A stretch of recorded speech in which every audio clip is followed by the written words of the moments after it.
जय Hind and hello guys, स्वागत है आपका आपके अपने YouTube चैनल ज्ञानदे होस्ट में। और इस वीडियो में मैं आपको बताने वाला हूं बिहार पब्लिक सर्विस कमीशन यानी कि BPSC APO यानी कि प्रोसिक्यूशन ऑफिसर ऑनलाइन फॉर्म 2026 के बारे में कि कैसे आपको फॉर्म फिलअप करना है। गाइस इस वीडियो के अंदर आपको कंप्लीट जानकारी दी जाएगी जिससे कि आप इस फॉर्म को OTR से लेकर प्रिंट तक भर पाएंगे और वो भी बिना किसी मिस्टेक के। तो वीडियो को आपको पूरा देखना है, वीडियो थोड़ा लॉन्ग रहेगा क्योंकि अब आपसे शुरुआत में काफ़ी सारी इन्फॉर्मेशन ली जाती है जब आप इसमें OTR प्रोफाइल क्रिएट करते हैं। तो इसमें अगर आप नहीं चाहते कि आपसे कोई गलती हो, कोई मिस्टेक हो, तो आपको वीडियो को आराम से देखना है और समझना है। अगर फिर भी कोई सवाल डाउट रह जाए तो कमेंट के माध्यम से पूछ लेना। अब चलिए शुरू करते हैं। गाइज अगर आपने अभी तक वीडियो को लाइक शेयर नहीं किया हो तो कर दे और चैनल को सब्सक्राइब करके बेल आइकन ऑन कर ले। फिर जो लिंक मैंने आपको इस वीडियो को डिस्क्रिप्शन में दिया आप ओपन करेंगे, आपको जानने को मिलेगा कि ये भर्ती 300 पोस्ट पर निकाली गई है। एंड गाइज आप यहाँ पर देख सकते हैं कि इसमें सभी कैटेगरी कैंडिडेट के लिए 100 रुपये फीस रखी है, चाहे आप बिहार से या फिर किसी अन्य स्टेट से।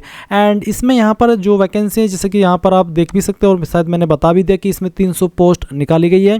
फॉर्म आप लोग यहाँ पर 20 मार्च 2026 तक भर पाएंगे। इसमें आप यहाँ पर देख लीजिए कि कौन सी कैटेगरी के लिए कितनी वैकेंसी है। और अप्लाई करने के लिए आपसे बैचलर डिग्री इन लॉ यानी कि या तो आपके पास LLB 3 ईयर होना चाहिए या फिर LLB 5 ईयर होना चाहिए।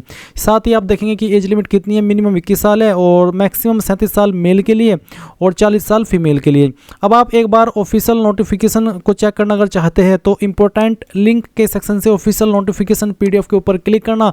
यहाँ पर पूरी की पूरी जानकारी आपको हिंदी लैंग्वेज के अंदर देखने को मिल जाएगी, जैसे कि आपका वेतन आपको किस लेवल का मिलेगा, उम्र सीमा यहाँ पर आपको दी गई है 1 अगस्त 2026 तक आपकी एज काउंट की जाएगी।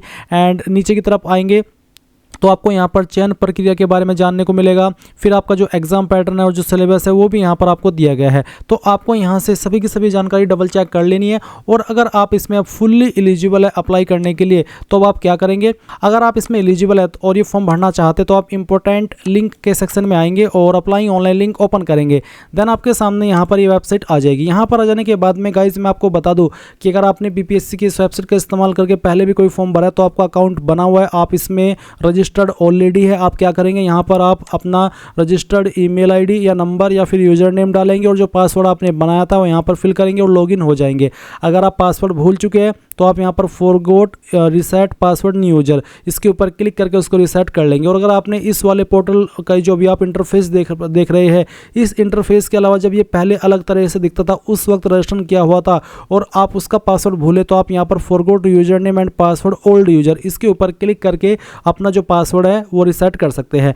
बट गाइज अगर आप बिल्कुल फ्रेशर है, आपने इस वेबसाइट का इस्तेमाल करके अभी तक कोई फॉर्म भरा ही नहीं है तो गाइज पहले आपको इसमें रजिस्टर होना होगा। इसके लिए आप यहाँ पर इसमें देख सकते हैं new registration one time registration, आप इसके ऊपर क्लिक करेंगे। देन आपके सामने इंस्ट्रक्शंस आएंगे, इन इंस्ट्रक्शंस को चेक करके आप क्लोज कर देंगे और फिर आपके सामने कुछ ऐसा इंटरफेस आ जाएगा। अब आप सबसे पहले यहाँ पर आपकी ईमेल ID डालेंगे जो कि आप रजिस्टर करना चाहते हैं। फिर आप गेट OTP इसके ऊपर क्लिक करेंगे, आपकी ईमेल के ऊपर OTP सेंड किया जाएगा। वो OTP आप यहाँ पर इस वाले सेक्शन में डालेंगे और वेरीफाई OTP कर देंगे। सेम वे में आप मोबाइल नंबर डालेंगे जो कि आप रजिस्टर करना चाहते हैं, गेट OTP करेंगे, OTP आएगा वो यहाँ पर डाल देना है और वेरीफाई OTP इसके ऊपर क्लिक कर देना है। गाइज यहाँ पर मैं आपको बताना चाहूंगा कि जो आपका OTP है ईमेल वाला, अगर आपको वो इनबॉक्स के अंदर नहीं देखने को मिले तो आपकी ईमेल के अंदर जो स्पैम फोल्डर है वो आपको चेक करना है, उसमें आपको आपकी ईमेल मिल जाएगी जहां पर OTP दिया गया है। और जो आपने नंबर यहाँ पर डाला है इसमें OTP वेरिफिकेशन के लिए, ये नंबर आपका आधार कार्ड के साथ में भी लिंक होना चाहिए, नहीं तो आपको आगे चल करके प्रॉब्लम फेस करनी पड़ेगी। इसके बाद गाइज आप यहाँ पर एक पासवर्ड बनाएंगे अपनी मर्जी से, तो जो भी पासवर्ड आप बनाना चाहते हो यहाँ पर डाल दीजिए और उसको दोबारा डाल करके आप यहाँ पर वेरीफाई कर लीजिए। ये करने के बाद आप यहाँ पर नीचे की तरफ अपनी अन्य इन्फॉर्मेशन भरेंगे जैसे कि कैंडिडेट नेम, तो जो भी आपका नाम है 10th के सर्टिफिकेट के अकॉर्डिंग वो आप यहाँ पर भर दीजिए। इस नाम को दोबारा डाल करके आपको यहाँ पर वेरीफाई कर देना है। फिर आप यहाँ पर फादर नेम एंटर करेंगे, फादर नेम भी आपको 10th के सर्टिफिकेट के अकॉर्डिंग ही भरना होगा। इस नाम को भी दोबारा डाल करके आप यहाँ पर वेरीफाई कर देंगे और सभी की सभी जानकारी इंग्लिश के कैपिटल लेटर में आपको फिल करनी है। इसके बाद यहाँ पर आपको माताजी का नाम देना है, माताजी का जो नाम है आपकी वो भी आपको इंग्लिश के कैपिटल लेटर में 10वीं के सर्टिफिकेट के अकॉर्डिंग भरना है। फिर जो आपकी डेट ऑफ बर्थ है वो भी आपको यहाँ पर 10th के सर्टिफिकेट के अकॉर्डिंग ही भरनी होगी। पहले आप यहाँ से जो भी आपका ईयर है बर्थ का वो सिलेक्ट कीजिए, जैसे कि मैं आपको यहाँ पर सिलेक्ट करके दिखाने वाला हूँ। फिर यहाँ से आपका मंथ मंथ और उसके बाद में डे, तो आपका डेट ऑफ बर्थ आ जाएगा। अगेन आपको यहाँ पर आपकी डेट ऑफ बर्थ सिलेक्ट करनी होगी और इसको वेरीफाई करना होगा। पहले ईयर, फिर यहाँ से आपका मंथ और उसके बाद में डे, तो आपका डेट ऑफ बर्थ आ जाएगा। फिर नीचे की तरफ आप देखेंगे जेंडर, आपको आपका जेंडर सिलेक्ट करना है, इसको दोबारा सिलेक्ट करके वेरीफाई करना है। आईडी टाइप में आपको कोई एक आईडी सेलेक्ट कर लेनी है, जैसे कि आधार कार्ड, पैन कार्ड या फिर ड्राइविंग लाइसेंस, जो भी आप देना चाहते हो वो आप सिलेक्ट कर ले। अगर आधार कार्ड सेलेक्ट किया है तो फिर आधार का नंबर डालिए, उस आधार नंबर को दोबारा डाल करके यहाँ पर वेरीफाई कर दीजिए। उसके बाद आपसे पूछा है which year did you complete your 10th matric, कौन से साल के अंदर आपने आपकी 10वीं कंप्लीट की है, वो साल आपको यहाँ पर सिलेक्ट करना होगा। फिर what is the short name of 10th board, यानी कि आपका 10th का बोर्ड का नाम क्या है, IG, CSC, ICSE, CBSE, BSEB, IB state board. अगर आपका कोई अन्य स्टेट बोर्ड है तो आप वो सिलेक्ट कर लीजिएगा। उसके बाद यहाँ पर है what is your seat roll number of 10th matric, यानी कि 10वीं का जो रोल नंबर है वो क्या था, वो आपको यहाँ पर एंटर करना होगा। स्टेट बोर्ड वो कैंडिडेट सेलेक्ट करेंगे जिन्होंने यूपी बोर्ड से, MP बोर्ड से या फिर किसी स्टेट के अन्य बोर्ड से अपनी 10वीं कंप्लीट की है। अगर आप बिहार बोर्ड से किए हो तो आप यहाँ पर BSEB सेलेक्ट कर सकते हैं। इसके बाद आता है which year did you complete your 12th, किस साल के अंदर आपने 12वीं कंप्लीट की थी, वो सेलेक्ट कर लेंगे। What is your blood group, guys यहाँ पर ब्लड ग्रुप आप सभी से पूछे और ये ऑप्शन का आंसर करना भी अनिवार्य है। अगर आपको आपका ब्लड ग्रुप नहीं पता तो ऐसे में क्या करेंगे, या तो आप अपना ब्लड टेस्ट करा लीजिए, या फिर अगर आप अभी नहीं देना चाहते, आपको नहीं पता, तो आप यहाँ पर NA यानी कि नॉट अवेलेबल ये लिख दीजिएगा। पर अगर आपको यहाँ पर पता है कि आपका ब्लड ग्रुप क्या है तो आप यहाँ पर ब्लड ग्रुप लिख सकते हैं। उसके बाद what is your favourite sports person, आपका फेवरेट स्पोर्ट्स पर्सन कौन है वो आपको यहाँ पर एंटर कर देना है आपकी चॉइस के अकॉर्डिंग, तो जो भी है वो आप यहाँ पर लिख दीजिएगा। उसके बाद आप यहाँ पर जो कैप्चा है आपके सामने वो डालेंगे और रजिस्टर के ऊपर क्लिक करेंगे। अब यहाँ पर आपके सामने है कि are you sure you want to redirect to DigiLocker, तो आप यहाँ पर क्या डिजिलॉकर के लिए रिडायरेक्ट होना चाहते हैं, तो आप यहाँ पर यस करिए। यस करने के बाद में आपको डिजिलॉकर के ऊपर साइन किया जाएगा। अभी आप यहाँ पर डिजिलॉकर के ऊपर साइन इन करेंगे, तो किस माध्यम से साइन इन होना चाहते हैं वो आप देख लीजिए। रजिस्टर मोबाइल नंबर और पिन, या फिर यूजर नेम, या उसके अलावा पिन, या फिर अदर का ऑप्शन भी है जिसमें कि आप यहाँ पर कोई एक ID सेलेक्ट कर लेंगे, फिर उसका नंबर और फिर आपका पिन, और फिर यहाँ पर टिक करके साइन इन हो जाएंगे। पर गाइज अगर आपने इस डिजिलॉकर की जो वेबसाइट है इसके ऊपर अकाउंट बना करके नहीं रखा, आप फ्रेशर है, तो आप यहाँ पर साइन अप करेंगे। साइन अप करने के लिए आप यहाँ पर साइन अप के ऊपर क्लिक करके इस वाले इंटरफेस पर आएंगे। यहाँ पर आपको आपका मोबाइल नंबर डालना है जो कि आप रजिस्टर करना चाहते हैं, जनरेट OTP करना है, OTP वेरिफिकेशन होगा। उसके बाद में फुल नेम डालेंगे, आपका डेट ऑफ बर्थ सिलेक्ट कर लेंगे, जेंडर सेलेक्ट करेंगे, अपना यूजर नेम बनाएंगे अपनी मर्जी से, फिर एक पिन बनाएंगे और उस पिन को दोबारा डाल करके वेरीफाई कर देंगे। And then I consent to terms to use, इसके ऊपर टिक करके वेरीफाई कर देंगे। इसके बाद गाइज आपका डिजिलॉकर अकाउंट बन जाएगा और फिर वो जैसे ही बन जाए आप उसका इस्तेमाल करके यहाँ पर इसमें साइन इन हो जाइएगा। इसके बाद गाइज जो नंबर आपका डिजिलॉकर अकाउंट पर आपने रजिस्टर किया है उसके ऊपर एक OTP जाएगा, वो आप यहाँ पर डालिए और साइन इन इसके ऊपर क्लिक कीजिए। इसके ऊपर क्लिक करने के बाद में यहाँ पर प्रोसीड विद KYC, आपको आपका आधार नंबर डालना है और वेरीफाई इसके ऊपर क्लिक करना है। जैसे ही आपका यहाँ पर KYC हो जाए तो आप यहाँ पर रिटर्न टू BPSC ऑनलाइन इसके ऊपर क्लिक करेंगे और यहाँ से आप यस कर देंगे। यस करने के बाद में आपको यहाँ पर इसी वेबसाइट के ऊपर सेंड किया जाएगा। और अगर आप यहाँ पर डायरेक्टली मेन डैशबोर्ड पर नहीं पहुँच पाते तो आपको यहाँ पर इसमें लॉगिन वाले सेक्शन का इस्तेमाल करके लॉगिन हो जाना है, यानी कि आपको आपका रजिस्टर ईमेल या नंबर इस्तेमाल करना है, आपने जो पासवर्ड बनाया था वो डालना है और लॉगिन के ऊपर क्लिक करना है। इसके बाद यहाँ पर लॉगिन करने के लिए आप ये कैप्चा कोड डालेंगे और प्रोसीड के ऊपर क्लिक कर देंगे। इसके बाद गाइज यहाँ पर अगेन आपको बोला जा रहा है कि क्या आप डिजिलॉकर के लिए रिडायरेक्ट होना चाहते हैं, अगर हाँ तो यस, नहीं तो आप नो करेंगे। नो करने के बाद में आपके सामने यहाँ पर आपका डैशबोर्ड आ जाएगा, क्योंकि गाइज हम जो डिजिलॉकर का प्रोसेस है वो पहले ही कंप्लीट कर चुके हैं। तो अब आपके सामने यहाँ पर होम का इंटरफेस आएगा जैसे कि आप वीडियो में देख सकते हैं। अभी आप यहाँ पर प्रोफाइल क्रिएशन इसके ऊपर क्लिक करेंगे। इसके ऊपर क्लिक करने के बाद यहाँ पर कुछ जानकारी आपकी भरी हुई है और कुछ जानकारी आपको भरनी है, जैसे कि आपका जो हिंदी नेम है वो आपको यहाँ पर 1.2 में डाल देना है, यानी कि आपको आपका नाम हिंदी के अंदर लिखना है, जैसे कि मैं आपको यहाँ पर लिख करके दिखा रहा हूँ। अगर ये इसमें सही से नहीं आ रहा है, जैसे कि आप यहाँ पर वीडियो में देख सकते हैं कि सजेशन सही से नहीं आ रहे हैं, तो आप यहाँ पर खुद से आपका नाम कहीं और पर लिख करके उसको यहाँ पर पेस्ट कर सकते हैं। इसके बाद में यहाँ पर आपके सामने मैरिटल स्टेटस, तो मैरिड, अदर या फिर अनमैरिड, जो भी स्टेटस है वो आप सिलेक्ट कर लेंगे। इसको दोबारा सिलेक्ट करके आप वेरीफाई कर देंगे। फिर आप यहाँ पर नीचे की तरफ आएंगे और देखेंगे इसमें बॉडी आइडेंटिफिकेशन मार्क, आपकी बॉडी के ऊपर वो निशान जिससे आपकी बॉडी की पहचान होती हो, ये निशान आपकी बॉडी के ऊपर कहीं पर भी हो सकता है, उस निशान के बारे में आप यहाँ पर लिख दीजिएगा। ये लिखने के बाद में पूछे कि have you ever changed your name, क्या आपने कभी आपका नाम बदला है? अगर हाँ तो यस, नहीं तो आप नो करेंगे। अगर बदला है तो यस करने के बाद में जो आपने नाम बदला है यानी कि बदलने के बाद जो आपका नाम हुआ है वो आप यहाँ पर लिखेंगे, नहीं बदला है तो आप नो कर दीजिए। फिर are you a citizen of India, तो आप इसमें यस कर देंगे कि हाँ मैं इंडिया का सिटीजन हूँ। फिर आपसे पूछा है कि क्या आप बिहार राज्य के स्थायी मूल निवासी है, अगर आप बिहार के मूल निवासी है तो आप यस करेंगे। और उसके बाद में आपसे पूछा है दोबारा से, इसको टिक करके आपको वेरीफाई कर देना है। फिर है रेसिडेंट सर्टिफिकेट नंबर, यानी कि जो आपका निवास प्रमाण पत्र है उसका जो सर्टिफिकेट नंबर है वो आपको डालना है और किस डेट में सर्टिफिकेट बना है वो डेट आपको यहाँ पर सिलेक्ट कर लेनी है। आपको आपका सर्टिफिकेट चेक करना है, उसके ऊपर ये डेट लिखी होती है। उसके बाद कास्ट कैटेगरी डिटेल, क्या आप किसी आरक्षित कोटि से है? अगर हाँ तो यस, और यस करने के बाद में फिर बताएंगे कि आपकी इनमें से कौन सी आरक्षित कैटेगरी है, SC ST EBC BC जो भी है वो ये आपको सिलेक्ट करनी है। मैं डेमो के लिए जानकारी आपको भर करके दिखा रहा हूँ, उसको दोबारा सिलेक्ट करके वेरीफाई करना होगा। फिर आपकी जो कास्ट नेम है वो आपको यहाँ पर सिलेक्ट करनी होगी। उसके बाद में कास्ट सर्टिफिकेट नंबर देना होगा, कब आपका कास्ट सर्टिफिकेट जारी हुआ है वो डेट आपको यहाँ पर सिलेक्ट कर लेनी है। ये सब इन्फॉर्मेशन आपके कास्ट सर्टिफिकेट की और किस डेट में जारी हुआ है उसकी सर्टिफिकेट के ऊपर आपको देखने को मिल जाएगी। कोई इशू आए उसमें तो आप कमेंट के माध्यम से पूछ लेना। फिर है सर्टिफिकेट इशूड बाय, किसके द्वारा इशू हुआ है, बिहार या अदर, तो यहाँ पर मैं बिहार सेलेक्ट कर लेता हूँ। फिर आता है कि विज्ञापन के अनुसार क्या आप स्वतंत्रता के सेनानी नाती नातिन पोता पोती है? अगर हाँ तो यस, नहीं तो आप नो करेंगे।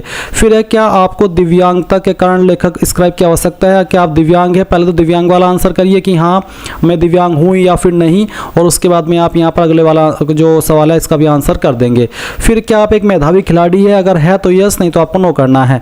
क्या आप एक भूतपूर्व सैनिक है, नौसेना वायुसेना या फिर सेनावृत्ति से? अगर हाँ तो यस, नहीं तो आप नो करेंगे। क्या आप एक NCC कैडेट है? अगर हाँ तो यस, नहीं तो आपको नो करना है। क्या आप बिहार सरकार के कर्मचारी है? अगर हाँ तो यस, नहीं तो आपको नो करना है। फिर आप यहाँ पर इस जानकारी को सेव कर देंगे। ये जानकारी सेव करने के बाद में आप यहाँ पर स्टेप 2 एड्रेस इन्फॉर्मेशन पर आ जाएंगे, जहाँ पर आपको आपका परमानेंट एड्रेस पहले भरना है। तो आपका जो भी परमानेंट एड्रेस है उसका पार्ट आप यहाँ पर एड्रेस लाइन 1, 2 और 3 यानी कि थोड़ा थोड़ा पार्ट तीनों लाइन के अंदर लिख देंगे। अपनी स्टेट आपको यहाँ पर सिलेक्ट कर लेनी है, जो भी बेसिकली आपकी स्टेट है, और उसके बाद में यहाँ पर जो आपकी डिस्ट्रिक्ट है वो आपको सिलेक्ट करनी होगी और आपका पिन कोड भी आपको डाल देना है।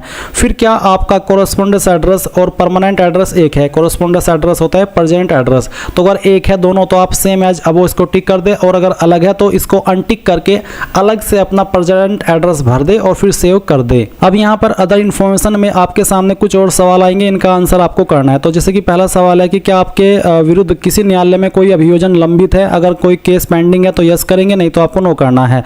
फिर क्या बार काउंसिलिंग या मेडिकल काउंसिल या एसोसिएशन या किसी अन्य व्यावसायिक संस्थान द्वारा अनुशासनात्मक या इसी तरह की कोई अन्य कार्यवाही शुरू की गई है आपके विरुद्ध? अगर हाँ तो यस, नहीं तो आप नो करेंगे।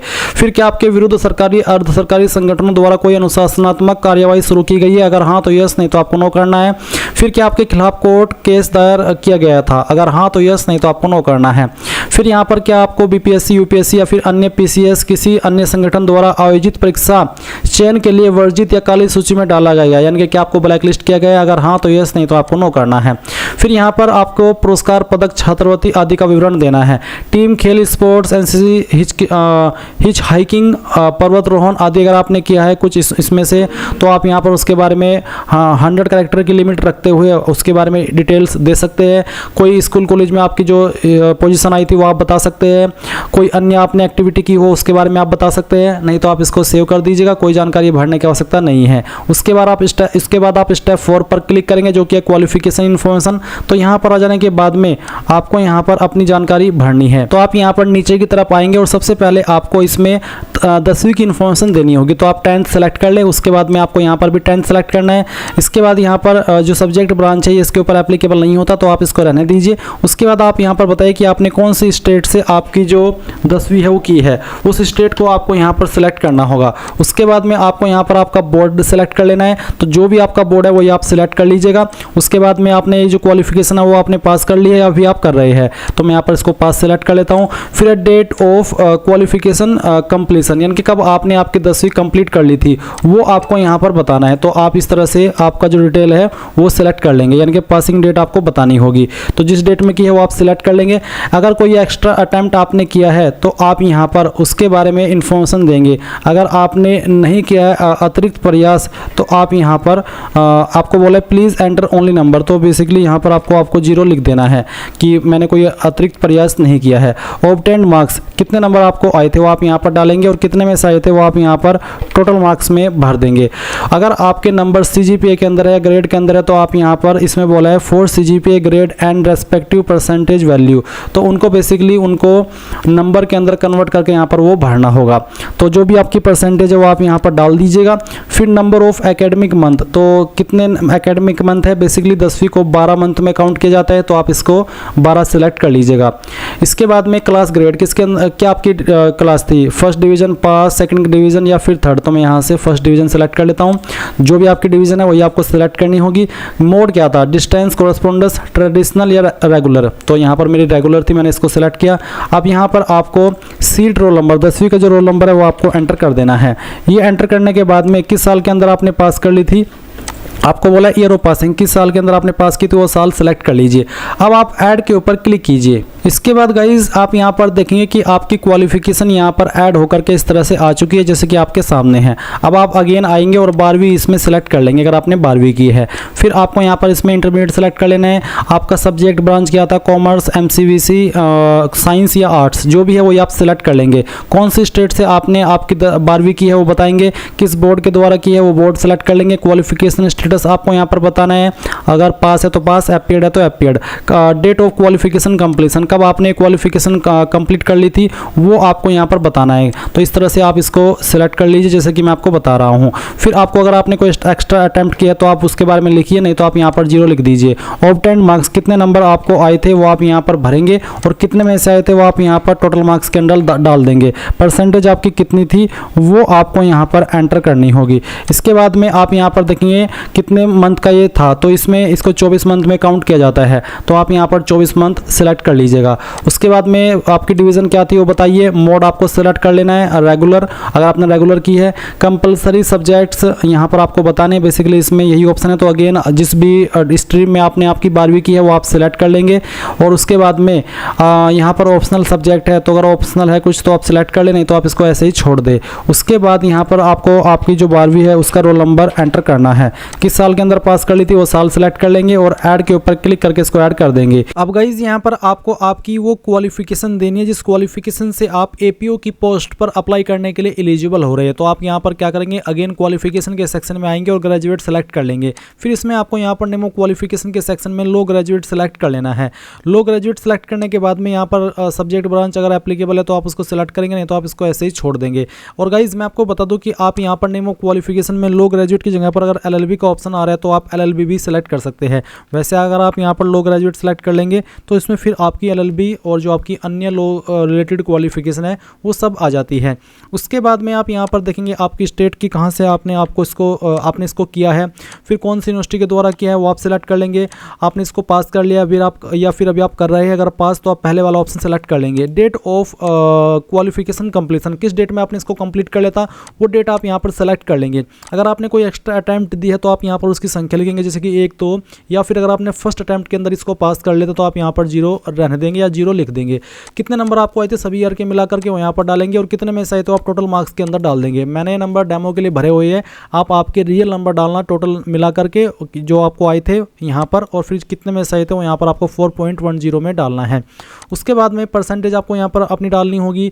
नंबर ऑफ एकेडमिक मंथ, कितने महीने की आपकी क्वालिफिकेशन थी वो आपको बताना है, जैसे कि 3 ईयर थे तो 12 दूनी 24 12 36, 4 महीने 4 साल या फिर 5 साल, तो जो भी थी वो आपको यहाँ पर बताना है महीनों के अंदर। उसके बाद में आपकी क्लास या डिवीज़न क्या थी वो आप सेलेक्ट कर लेंगे। आपका मोड क्या था, डिस्टेंस, कोरस्पोंडेंस यानी कि प्राइवेट, ट्रेडिशनल, रेगुलर मींस आपका रेगुलर, तो आप जो भी था वो आप सेलेक्ट कर लेंगे। फिर अगर यहाँ पर आप देखेंगे नेम ऑफ रजिस्टरिंग अथॉरिटी, तो अगर आपका यहाँ पर कहीं पर रजिस्ट्रेशन है जैसे कि बार काउंसिल ऑफ बिहार तो आप यहाँ पर उसकी इन्फॉर्मेशन दे देंगे, नहीं है तो आप इसको छोड़ देंगे।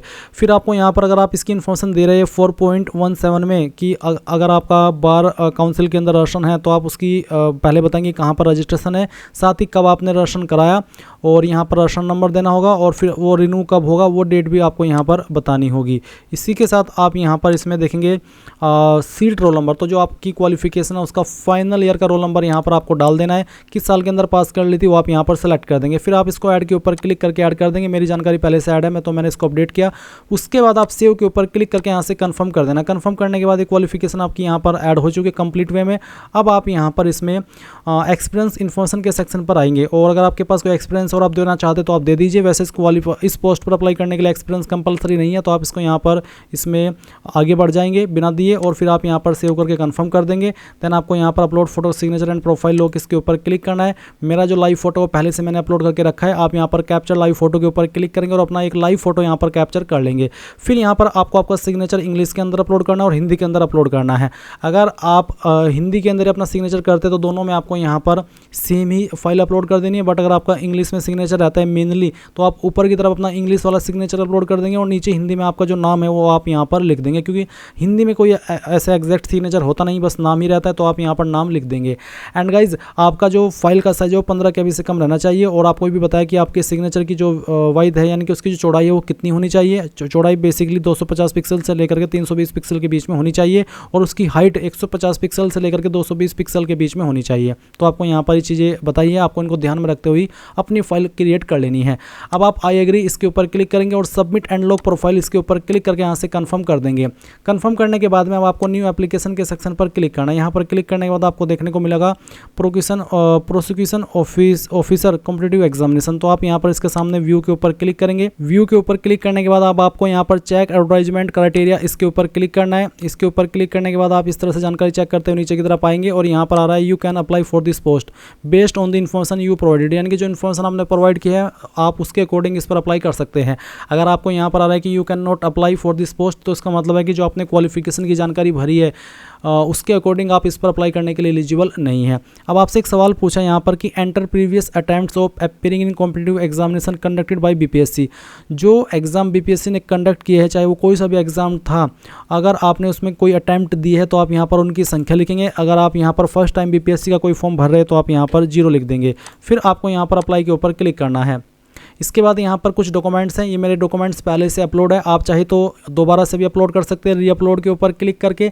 और अगर आपके डॉक्यूमेंट्स पहले से अपलोडेड है तो आपको यहाँ पर उनको व्यू कर लेना कि सही से अपलोड है। और अगर आपका कोई डॉक्यूमेंट अपलोड है ही नहीं, आप पहली बार यहाँ पर OTR करते हुए फॉर्म भर रहे हैं, तो गाइज आपको यहाँ पर आपका जो 10वीं का सर्टिफिकेट है वो अपलोड कर देना है, साइज 100 KB से कम। प्रूफ ऑफ कैटेगरी, अगर आप SC ST OBC है तो आपको कास्ट सर्टिफिकेट अपलोड करना है और प्रूफ ऑफ डोमिसाइल में जो आपका निवास प्रमाण पत्र है वो भी आपको अपलोड कर देना है। उसके बाद में यहाँ पर गाइज आप कैप्चर लाइव फोटो इसके ऊपर क्लिक करेंगे और एक बार फिर से अपना जो लाइव फोटो है वो कैप्चर कराएंगे। लाइव फोटो कैप्चर हो जाने के बाद में आप नीचे की तरफ आएंगे और यहाँ पर देखेंगे enter current location. Current location से मतलब है कि आप करंटली इस फॉर्म को कहाँ से भर रहे हैं, तो जिस भी सिटी से आप इस फॉर्म को भर रहे हैं यहाँ पर आपको उस सिटी का नाम देना है, ना कि अपना नाम। बहुत सारे कैंडिडेट यहाँ पर अपना नाम भर देते हैं, तो आपको फिर से बता दूँ, आपको यहाँ पर उस सिटी का नाम देना है, गाँव का नाम भी नहीं बल्कि अपनी सिटी का नाम दीजिए जहाँ भी आपकी सिटी है। और फिर आपको सबमिट एंड पे फीस इसके ऊपर क्लिक करना है। अब आप यहाँ पर सिलेक्ट पेमेंट मोड में ऑनलाइन पेमेंट सेलेक्ट कर लेंगे और फिर यहाँ पर SBI सेलेक्ट करके ओके कर देंगे। इसके बाद आप देख सकते हैं आप पेमेंट के पेज पर आ चुके हैं। आप आपकी फीस इनमें से जिस माध्यम का इस्तेमाल करके जमा करना चाहे कर सकते हैं, सभी माध्यम अवेलेबल है, जैसे कि debit credit card, UPI, NEFT, net banking, तो जिस भी माध्यम का इस्तेमाल करना है कर लीजिए और अपनी फीस पे कर दीजिए। जैसे ही फीस पे हो जाएगी तो गाइज आप अपने फॉर्म का फाइनल प्रिंट आउट ले पाएंगे और तभी आपका फॉर्म फाइनल भी माना जाएगा जब आपकी फीस जमा हो जाएगी। और इस तरह से आप लोग BPSC APO ऑनलाइन फॉर्म 2026 भर पाएंगे। आई होप ये प्रोसेस आपको पसंद आया होगा। So thanks for watching. जय हिंद।